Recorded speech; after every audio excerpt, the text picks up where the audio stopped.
La marque personnelle, l'image de marque personnelle, le CEO branding, il y a plusieurs façons de nommer ce concept-là. Je préfère l'utiliser comme image de marque personnelle. Un peu comme une entreprise, comme une société. Maintenant, avec les réseaux sociaux et plusieurs autres éléments, vous avez la possibilité de gérer votre communication, votre visibilité, votre réputation. Et ça va vraiment au-delà de la réputation. La réputation, c'est vraiment quelque chose qui se bâtit de manière implicite à travers vos interactions. C'est important dans une marque personnelle, mais le concept en lui-même va plus loin. Bâtir une image, façonner une image en fonction d'un objectif et vous aider à atteindre certains objectifs professionnels que vous pourriez avoir à court, long ou moyen terme. Ça va être beaucoup plus que long terme, moyen terme que court terme, mais il y a déjà des choses que vous pouvez commencer à appliquer maintenant pour vous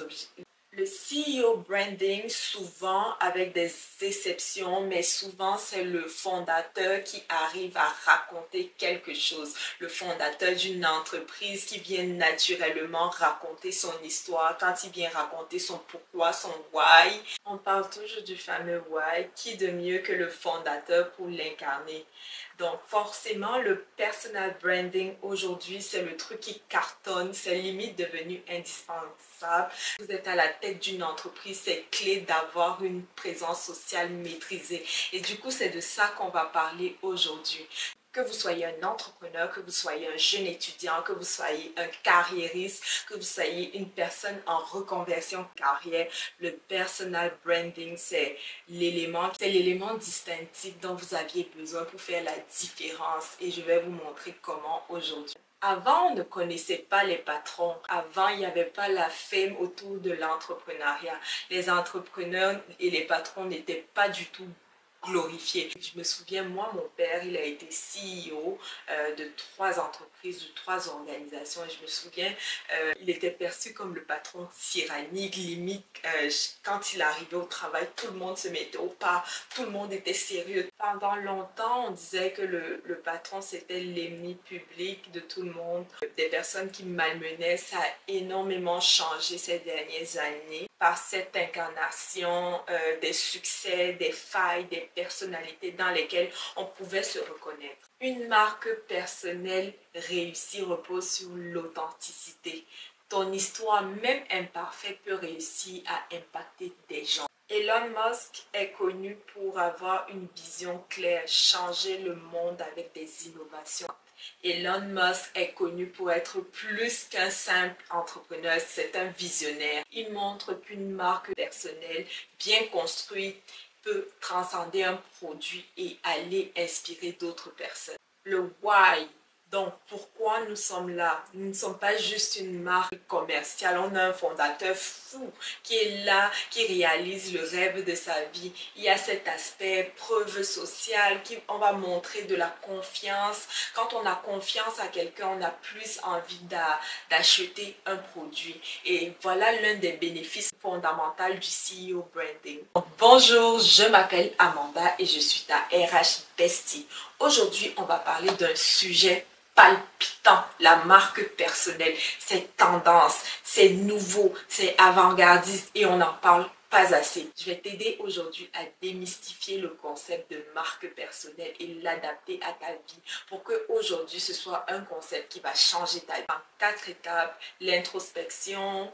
Ensuite, on va faire une exploration, la consolidation et les actions à mettre en place pour bâtir une image personnelle forte.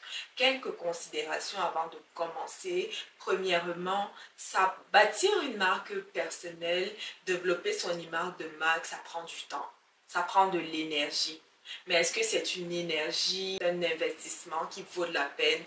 Oui, mais c'est quelque chose qui va être à vous de décider. Si vous êtes quelqu'un d'ambitieux, vous avez des objectifs professionnels que vous aimeriez réaliser, il y a de bonnes chances que cet investissement de temps soit pertinent. Et des fois, pas nécessairement tout de suite qu'on va obtenir des résultats, mais avec l'accumulation, on va aller chercher des résultats intéressants. Et moi, je vais vous donner des exemples concrets. Puis, il y a tout l'aspect émotif de comment s'afficher. Et ça, c'est pas rien qu'on s'affiche, que ce soit auprès des réseaux sociaux, que ce soit en conférence ou comme je le fais actuellement.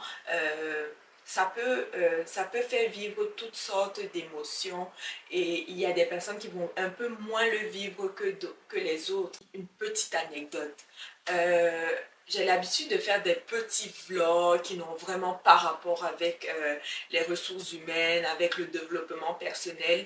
Et mes vlogs, c'est généralement ma routine quand je vais dans un salon de beauté. Et je suis extrêmement perfectionniste. Ce qui fait que j'avais publié une vidéo où je m'en allais dans un salon de beauté. Par la suite, 3 jours après, j'ai supprimé cette vidéo que je ne trouvais pas top. Mais je suis retournée dans ce salon de beauté parce que j'avais oublié quelque chose. Et puis là, à ce moment, il y a une jeune fille qui me regarde et puis qui s'écrie « C'est elle! C'est elle! C'est elle! » Honnêtement, je ne comprenais pas du tout.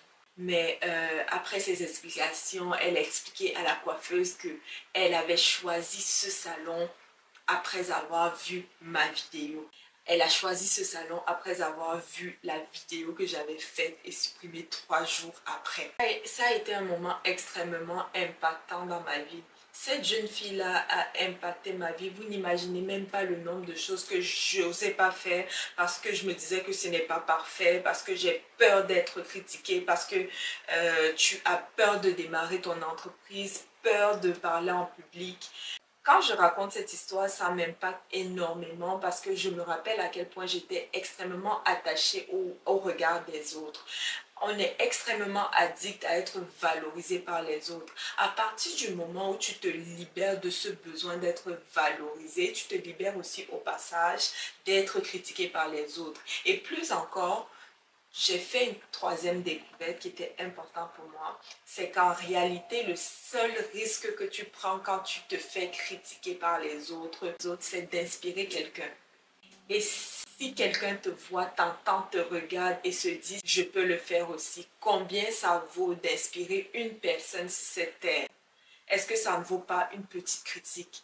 Est-ce que ça ne vaut pas quelqu'un qui va te dire ce que tu fais c'est nul? Selon où est-ce que vous êtes rendu dans votre parcours étudiant, travailleur, entrepreneur, il va avoir les différences sur comment vous allez bâtir votre marque personnelle. Donc, c'est des choses à considérer tout de même.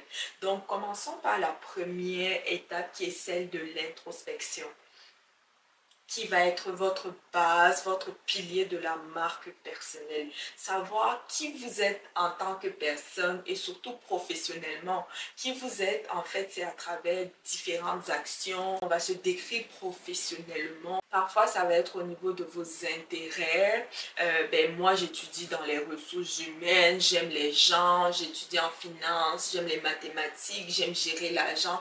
Eh bien, tous ces aspects-là sont des champs d'intérêt. Puis, il y a tout ce qui est compétences, attitudes, dans quoi est-ce que vous êtes bon, quelles sont les forces que vous vous reconnaissez. Puis, on va descendre un peu plus profond au niveau de vos valeurs, au niveau de vos besoins.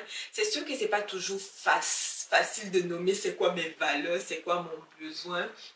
Mais c'est des éléments qui vont prendre une place importante dans vos vies, des choses que vous recherchez à travers les activités que vous faites, à travers les différentes interactions que vous avez avec les gens.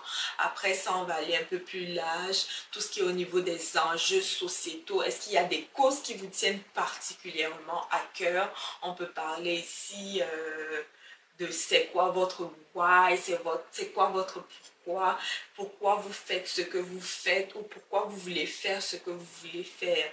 Si vous avez de la difficulté à répondre à toutes ces questions, et disons qu'il y a des choses qui vous viennent plus naturellement que des autres, c'est normal. Ça dépend de où est-ce que vous êtes rendu dans votre parcours personnel et professionnel. C'est une constante, c'est une actualisation constante qui va toujours évoluer dans votre vie. J'ai quelques astuces pour l'introspection. Je ne vais pas nécessairement tout vous dire, mais si vous en voulez plus, n'hésitez pas à laisser des commentaires. Ça me fait toujours plaisir d'y répondre. Quelques idées pour l'introspection, ça prend le temps de réfléchir sur c'est quoi les activités dans lesquelles je me sens bien et je sens que le temps passe vite, que vous êtes dans un état de flow.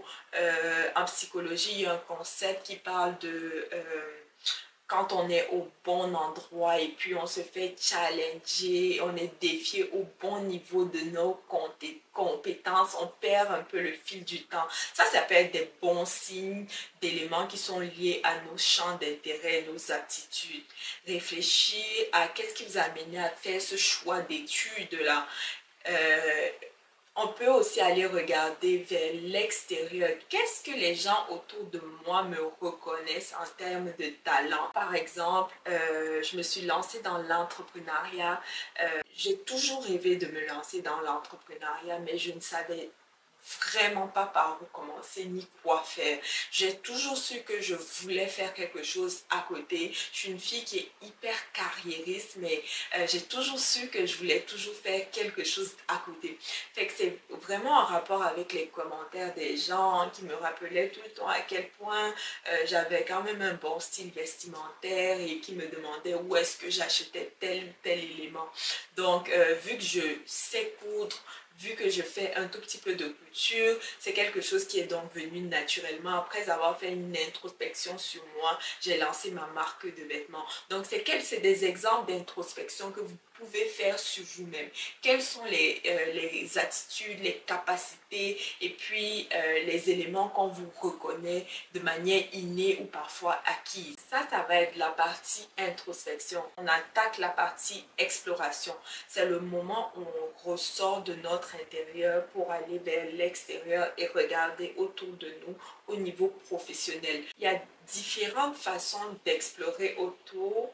Parfois, c'est intéressant d'explorer par industrie. Il y a aussi tout ce qui est au niveau des parcours de personnes. Ça peut être intéressant d'aller s'intéresser aux personnes sur LinkedIn en regardant leur profil.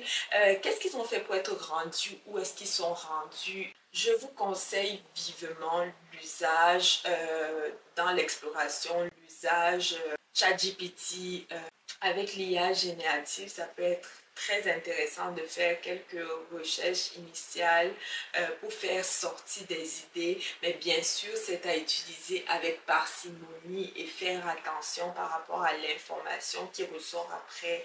Ne pas prendre ça 100% au sérieux, il faut quand même valider ces informations là. Donc vous avez ChatGPT, vous avez Bing AI qui est rendu copilote, donc vous avez quand même plusieurs outils d'intelligence artificielle pour vous aider à vraiment faire des explorations sur c'est quoi des idées de postes ou d'emplois potentiels ou de produits ou d'entreprises sur lesquels je pourrais travailler. Ça va vous aider à aller chercher des informations précises sur le web, des entreprises, des chambres de commerce, des comités sectoriels de main-d'œuvre, des ordres. C'est toutes des façons d'aller explorer, d'aller chercher l'information. L'idée, c'est vraiment de trouver l'information pour pouvoir ensuite réfléchir par rapport à soi. Qu'est-ce que je fais de ces informations? Est-ce que ça me parle? C'est un outil extrêmement important qui s'appelle rencontre d'informations. Je ne sais pas si vous avez déjà fait des rencontres d'informations. C'est vraiment décider d'aller voir une ou un professionnel que vous ne connaissez pas ou que vous avez déjà rencontré ou un parfait inconnu. Puis on va aller prendre 30 minutes avec cette personne-là pour en apprendre plus sur son parcours, sur sa vision, sur ses objectifs personnels. En fin de compte, vous voulez vous mettre en valeur à l'intersection de qu'est-ce qui est valorisé dans ce secteur pour aller chercher plus de traction dans vos efforts de marque personnelle. Donc, il y a toujours cette adéquation entre l'individu qui est vous et l'environnement dans lequel vous voulez évoluer. Et donc, ce qui nous ramène à la partie consolidation. Donc, de réfléchir, c'est quoi votre objectif personnel, c'est quoi votre objectif professionnel pour le définir de manière claire et établir des étapes. Peut-être mon objectif dans quelques années, c'est d'être à la charge d'un département ressources humaines dans une entreprise qui innove dans tout ce qui est système intégré en ressources humaines. Donc, quelles sont les étapes pour me rendre dans ce poste-là en 5 ans? Quelles sont les compétences que je dois développer? Quelles sont les aptitudes que je dois aller développer et aller développer une stratégie qui va être authentique pour arriver à ce niveau-là. Donc, c'est vraiment dans cette fait que je vous recommande d'être. Parce que si vous allez un peu trop dans la stratégie, vous allez vous perdre. Lorsque vous réfléchissez à votre plan, si vous faites un plan sur 6 mois, 5 ans, 10 ans, allez voir comment la marque personnelle va vous aider à atteindre cet objectif-là. Donc, là, c'est le pourquoi développer cette marque personnelle. Est-ce que c'est parce que je veux développer un nouveau produit, je suis un entrepreneur ou je commence l'entrepreneuriat, je veux développer un produit et je veux m'assurer de devenir un incontournable dans mon secteur d'activité? Eh bien, je vais avoir besoin de la visibilité de ma marque personnelle qui va venir supporter la visibilité de mon produit, de mon brand ou de mon entreprise, parce que les gens préfèrent s'associer à un individu plutôt qu'à un produit. C'est un exemple de comment est-ce que la marque personnelle va jouer. Après, c'est d'aller réfléchir, c'est quoi mon public cible, à qui est-ce que je m'adresse, est-ce que je suis un entrepreneur? Sur mes réseaux sociaux d'entreprise, je m'adresse à mes clients, c'est comme le public cible de l'entreprise, mais avec ma marque personnelle, ça va être davantage d'autres entrepreneurs ou d'autres professionnels, et mon objectif c'est vraiment de les inspirer à travers mon côté entrepreneuriat et indirectement faire valoir ma marque, mon brand, mon entreprise. Une marque personnelle est intimement liée à vos valeurs. Ciblez 3 ou 5 valeurs qui sont vos valeurs les plus importantes, qui vont infuser votre entreprise et faire vivre ces valeurs à travers vos efforts de marque personnelle. Votre champ d'intérêt, votre expertise, ça peut être des sujets que vous allez aborder ou discuter sur les réseaux sociaux ou à travers vos activités. C'est sûr qu'il y a beaucoup un aspect visibilité. Les réseaux sociaux, c'est un outil, mais ce n'est pas le seul outil. Vous pouvez quand même développer une marque personnelle sans les réseaux sociaux. Il y a d'autres actions que vous pouvez poser, mais ça va rester vraiment des actions de visibilité.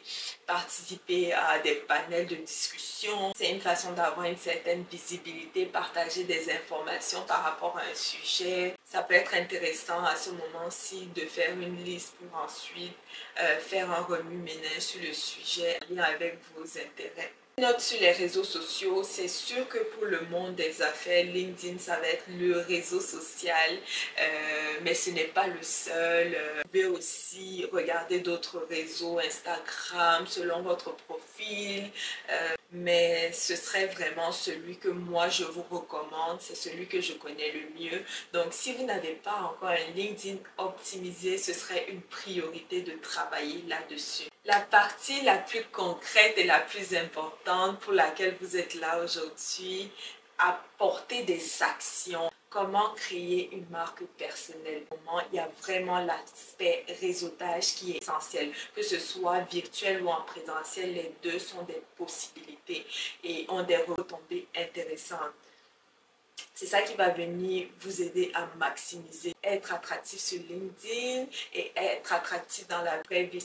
Un va nourrir l'autre. Dans une transition de carrière, vous êtes aux études, être actif sur LinkedIn, déjà vous irez chercher une visibilité que vous n'auriez pas accès dans votre vie personnelle. Vous allez avoir indirectement accès à ces personnes en les ciblant, en ajoutant dans votre réseau, en discutant avec eux, en publiant. C'est ça qui est intéressant. Si vous travaillez bien votre marque personnelle, vous allez impacter de manière inconsciente les personnes que vous n'avez jamais rencontrées dans la vie.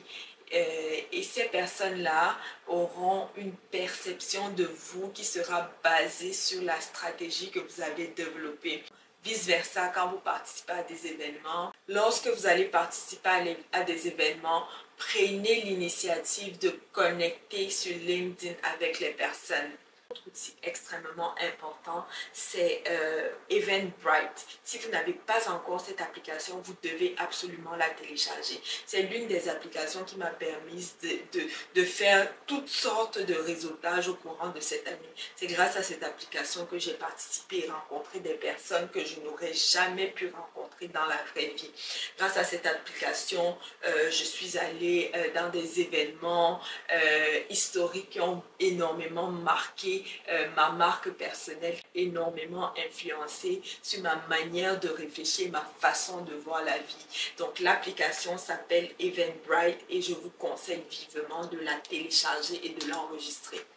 Après, il y a tout l'aspect création de contenu sur les réseaux sociaux, la rédaction qui peut être vraiment intéressante. C'est là où on tombe vraiment plus dans l'investissement de temps. C'est où ça peut être vraiment chronophage. C'est sûr que si vous êtes quelqu'un qui a déjà un background en marketing, vous avez une longueur d'avance par rapport à nous autres, par rapport aux bases de c'est quoi la création de contenu. Et de nos jours, il y a plusieurs types de contenus. Vous avez des podcasts, des contenus vidéo, audio, des balados, des événements du genre. C'est des projets qui permettent de développer une visibilité et bâtir votre marque personnelle. C'est sûr qu'on arrive vraiment à un niveau d'investissement de temps qui est beaucoup plus grand.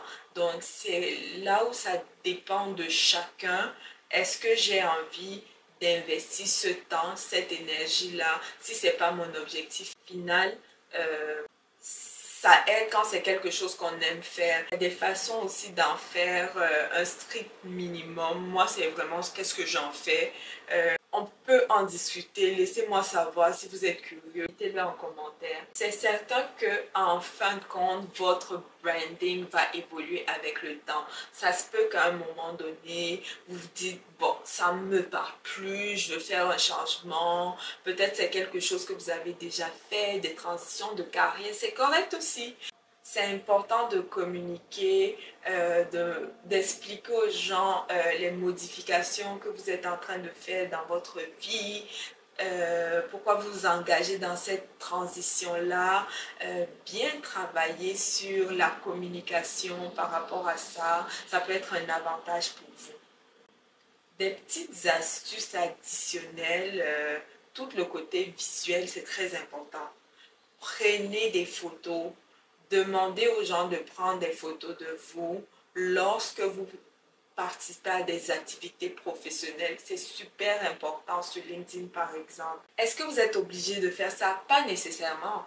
Mais c'est sûr que de documenter votre évolution, ça donne quelque chose à partager. Si vous ne parlez pas de vos activités, qui va en parler? Si vous ne parlez pas de votre évolution, qui va en parler? Si vous voulez vraiment développer activement votre marque personnelle, il va falloir que vous mettez la main à la pâte. Il y a aussi une façon d'aborder ces réalisations sans que ça ne passe pour de la vantardise. Moi, qu'est-ce que je vous dirais? C'est vraiment de garder votre authenticité. Parlez vraiment d'un endroit de fierté. De quoi est-ce que vous êtes fier? Pourquoi vous avez de la gratitude? Ces éléments-là, ça peut apporter une belle façon d'introduire vos réalisations. Pourquoi c'est important pour vous? Si vous êtes capable d'articuler ça, des fois ça passe bien et les gens se sentent beaucoup plus impliqués par vos réalisations. Là, on arrive à la fin, mais c'est important d'écouter vos inspirations.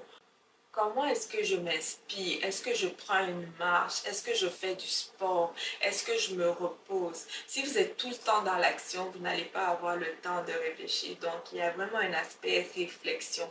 Prenez du temps pour vous-même. Les derniers éléments que je voulais vous partager, essayez d'éviter la perfection. Ça va vous empêcher de passer à l'action, C'est normal d'avoir un sentiment d'imposteur, surtout si vous êtes actuellement en reconversion. Présentement, vous êtes aux études, vous êtes en reconversion, vous êtes nouveau dans le domaine dans lequel vous vous lancez. Pour combattre cela, je vous conseille de parler de choses dans lesquelles vous êtes un expert. Par exemple, votre vécu. Personne ne peut vous enlever votre vécu. Donc, ça peut être intéressant de regarder les choses sous cet angle-là et regarder vers les connaissances acquises au courant de votre vie. Ça peut être des choses intéressantes à partager. Équilibre entre quantité et qualité. Combien de fois on a entendu dire qu'il faut publier en masse?